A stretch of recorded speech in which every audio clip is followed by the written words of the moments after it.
सानिका आव्हाडे व प्रियांका खोबरे यांना तारदाळमधील कोळी समाजाचा जाहीर पाठिंबा।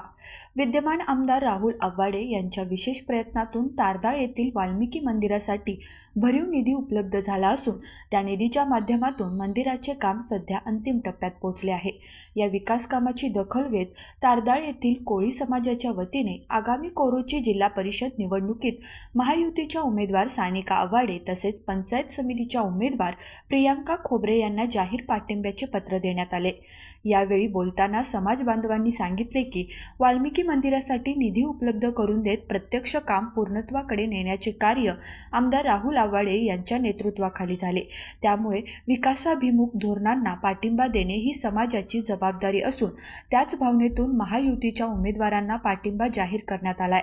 यावेळी प्रसाद खोबरे, सौ पल्लवी पवार, यशवंत वाणी, सूरज कोळी, रामचंद्र कोळी, सुकुमार कोळी, डी.के. कोळी यांच्यासह पदाधिकारी व कार्यकर्ते उपस्थित होते। या जाहीर पाठिंब्यामुळे महायुतीच्या प्रचाराला अधिक बळ मिळालं आहे। चॅनेलला सबस्क्राइब करा आणि परिसरातील ताज्या घडामोडी सर्वात आधी बघण्यासाठी बेल आयकॉनला क्लिक